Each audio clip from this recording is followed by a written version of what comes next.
I thought I knew the meaning of reward.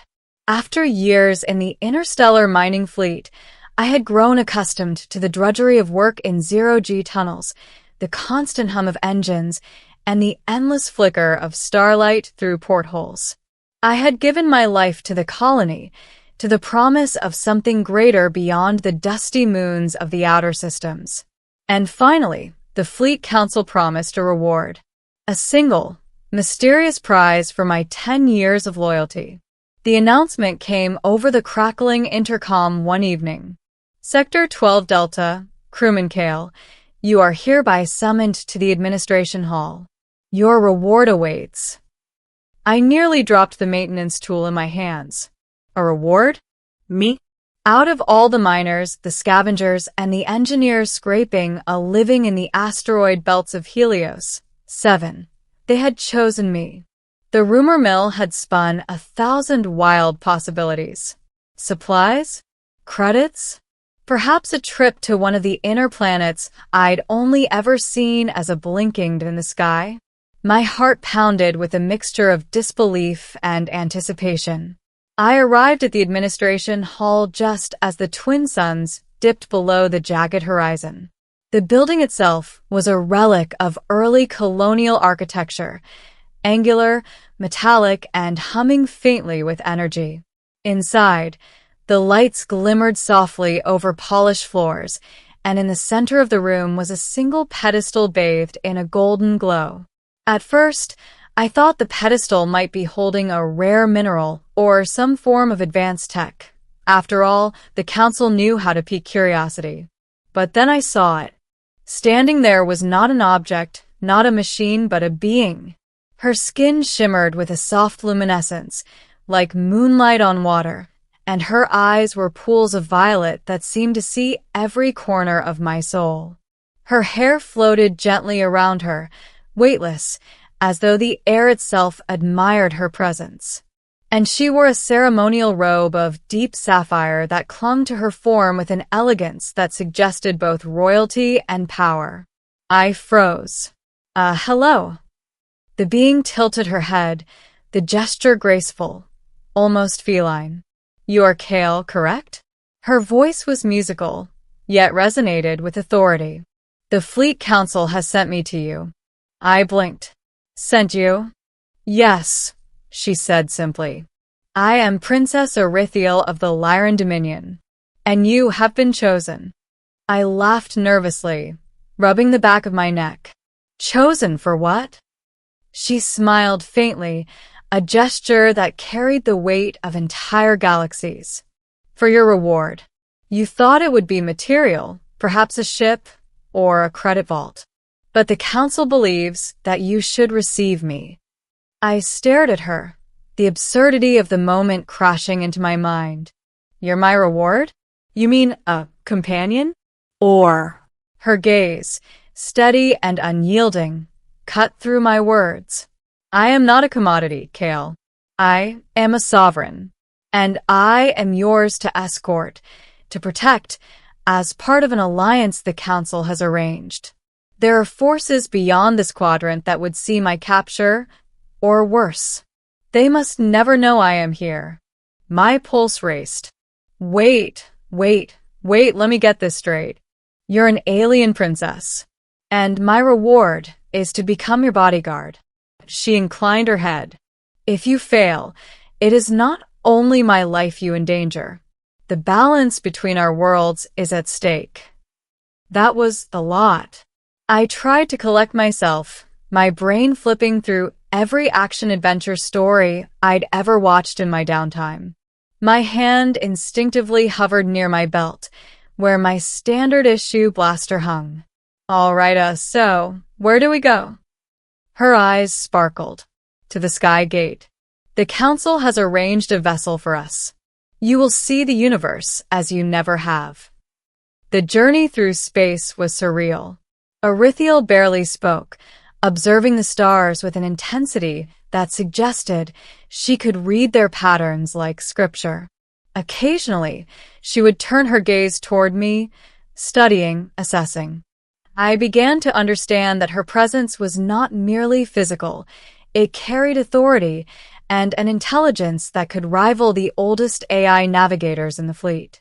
"You seem unimpressed," she said softly one night as we traversed the silent void. "Impressed doesn't even begin to cover it," I admitted. "I've been working holes in asteroids for 10 years.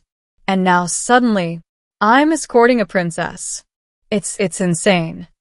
She tilted her head, her floating hair creating a halo around her face. Insanity and courage often travel together. "Tell me, Kale, have you ever faced death?" I swallowed hard. "Every day in the mines counts. But I think you mean real danger." "Yes," she replied. "The kind that can erase entire colonies, that can erase worlds." Her words sent a chill through me. The more I spoke with her, the more I realized she wasn't exaggerating. She came from a civilization that wielded technologies beyond comprehension, that negotiated wars with whispers and subtle manipulations of energy and matter. And now, for some reason, the Council had entrusted her safety to me, a minor, a nobody, from the outer belts. Our first real encounter with danger came sooner than expected. A rogue fleet, mercenaries seeking ransom for high-value targets, had tracked her vessel. I had been trained for combat, but nothing prepared me for the sophistication of these attackers. Their ships moved with unnatural precision, weaving between asteroids, firing energy projectiles that could cleave through standard hulls like paper. "Kale," Arithiel's voice cut through the comms. "They are attempting to breach our shields. Do you understand your duties?" "Yes," I said, gripping the controls of our turret. "I'll hold them off." The first wave of energy blasts struck our shields. The vessel shuddered, alarms blaring. I returned fire, blasting through one of the smaller attackers. But they kept coming, a relentless swarm. And then I realized I wasn't just fighting for me. Every shot I fired was keeping a living symbol of interstellar diplomacy safe, a princess who could determine the fate of countless worlds. Hours passed in a blur of motion and adrenaline. I dodged, fired, and sometimes barely survived, as Arithiel guided me through maneuvers I didn't even think possible. And then, finally, after what felt like an eternity, the last of the mercenaries retreated. She floated toward me, her violet eyes intense. "You have done more than I could have hoped, Kale. You have proven your loyalty, your courage, and your worth." I breathed heavily. I didn't know if I could do it, but I had to. You're not just my reward. You're important. More than anyone I've ever protected." Her expression softened, a rare glimpse of warmth crossing her otherwise regal features. "And that is why the Council chose you. The galaxy offers many rewards, Kale. But sometimes, the most valuable is not a material object, but a bond that can shape destinies." Weeks passed, and I learned more about Arithiel. She was not only a princess, but also a diplomat, a strategist, and a scholar of the cosmos. She taught me about Lyran history, their intricate political alliances, and their ethical codes that valued life and reason above conquest. She asked questions about my life too, my childhood, my years in the asteroid mines.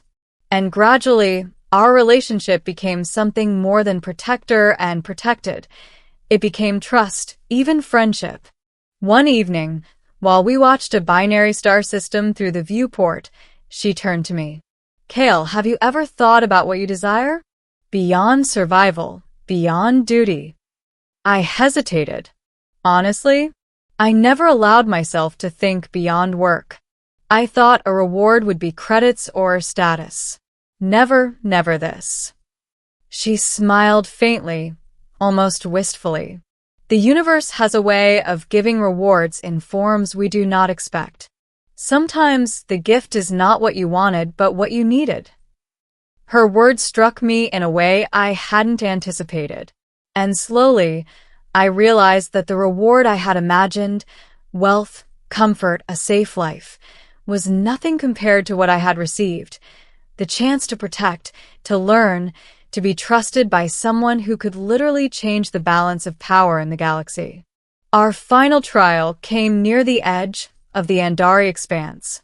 An unknown force, cloaked in dark energy, ambushed us with an intensity that dwarfed anything we had faced before. The ship shook violently as systems failed one by one. I barely managed to stabilize the navigation controls while Erithiel activated a defensive array that pulsed with her own energy, a shimmering shield that reflected the attackers' weapons back toward them. Kale, her voice inside my comms. Hold on. We're going to make it through this. Do not falter, Kale, she said. We are more than a ship and crew. We are a symbol. It was a desperate battle, each second stretching into minutes that felt like hours. And then, in a final act of precision, I managed to disable the lead enemy ship, causing the others to scatter. The void fell silent. When I finally turned to her, she was floating calmly, a picture of unshakable composure despite the chaos we had endured. You have survived, and so have I together, she said. I exhaled, my body trembling from exhaustion. I can't believe this is real. I thought it would be a simple reward. Something I could claim, store, forget. But you're alive. And I helped keep you that way. She extended her hand toward me. Then perhaps, Kale, you have found a reward far greater than any the Council could offer. A reward of choice, of destiny, and of companionship. I took her hand, feeling the warmth of her presence resonate deep within me. In that instant, I realized that the galaxy had given me something more precious than any treasure: trust, purpose, and the knowledge that even the smallest person could alter the course of history. As we continued our journey back to friendly space, I understood something fundamental. Rewards are not always what we expect. Sometimes they are living, breathing, luminous, and entirely unpredictable. I had expected riches, recognition, maybe a fleeting taste of glory. Instead, I had found Princess Erithiel, the embodiment of grace, intellect, and power. My reward was not an object, not a title, not a pile of credits. My reward was her. And perhaps for the first time in my life, I was exactly where I was meant to be. By the time we arrived at the Lyran diplomatic station, our bond had become more than duty. I had learned to anticipate her needs, to interpret her silences, and to act in moments of crisis. And she, in turn, trusted me with her life, her secrets, and her heart. As she prepared to resume her official duties, she looked at me with a mixture of gratitude and something softer, an emotion I was only beginning to understand. Kale, she said, you thought you were simply a protector, but you have become something far greater. My friend, my confidant, my equal in courage. I laughed quietly, shaking my head. I'm just a miner from Helios 7. I never imagined I'd be trusted with a princess, or that a reward could look like this. Her smile, radiant and sincere, was answer enough. And in that moment, I knew with certainty I had received a reward that no one could ever take from me. A reward that would redefine my life, and perhaps the fate of the stars themselves. Because what I thought would be a simple, material reward turned out to be an alien princess. By the time we arrived at the Lyran diplomatic station, the sun of that distant system was just beginning to rise over the crystalline towers of the city. The station itself was breathtaking. Arches of transparent alloy stretched high into the atmosphere, reflecting the nebula beyond in dazzling colors. Erithiel guided me through the halls, moving with a grace that seemed almost unreal, and yet I could see in her eyes the weight of responsibility pressing on her. Kale, she said softly as we entered the council chamber, I must resume my duties here. There are negotiations that cannot be delayed, and threats that cannot be ignored. I nodded, though my chest tightened. I understand, but what about us? I asked, the words catching me by surprise. She paused, her violet eyes meeting mine. Kale, you have done more than protect me. You have proven courage, wisdom, and loyalty beyond measure. The Council has spoken of assigning you a permanent position within the Lyran security forces. You would not only remain by my side, but also gain influence and authority you've never known. I swallowed hard, realizing the full implication. I wasn't just returning to my old life in the mining belts. I had a future among the stars, beside someone extraordinary. And you want me there? I asked cautiously. Her smile was faint but genuine. I do. But more than that, I want you to choose your own path. Whatever you decide, I will respect it. You are no longer just a miner, Kale. You are part of something far greater. I thought of the countless tunnels I had crawled through, the endless darkness, the monotonous clang of machinery. I thought of the dangers we had faced together, the mercenary fleets, the dark energy ambushes. And I thought of her, the alien princess who had been a mystery, a challenge, a companion, and a reward all at once. I choose to stay, I said finally, with you. Her hand extended toward me once more. I took it, feeling a spark of warmth and certainty that had nothing to do with physics and everything to do with trust and connection. Around us, the council members observed quietly, acknowledging the bond that had formed, the unspoken truth that sometimes the galaxy's greatest alliances are forged not by treaties, but by courage and loyalty. Over the next few weeks, we trained together, strategized together, and prepared for the challenges that would inevitably come. I learned not just how to protect her, but how to navigate interstellar politics, how to interpret threats that no ordinary human could even perceive. And through it all, our connection deepened. It was a partnership built on trust, respect, and an understanding that transcended the differences of our worlds. Then came the day when Erithiel, in full ceremonial attire, addressed the Council of Allied Systems. She spoke of peace, of collaboration, and of the need for courage in times of uncertainty.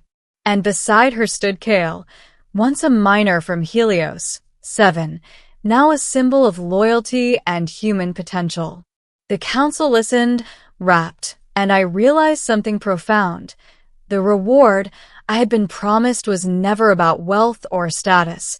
It had been about purpose, about becoming a part of something bigger than myself. After the ceremony, as the chamber emptied, Erithiel turned to me, her hand brushing against mine. Do you remember what I said the first day we met?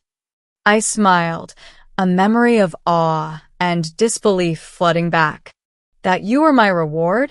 Yes, she said, her eyes glimmering with amusement and affection. And you realized it was far more than that. I did, I admitted. I thought a reward would be something I could claim, something I could store or spend. I never imagined it could change my life entirely. And it has, she said softly, for both of us. The stars stretched endlessly beyond the chamber windows. I felt a quiet thrill of possibility. Our journey was far from over.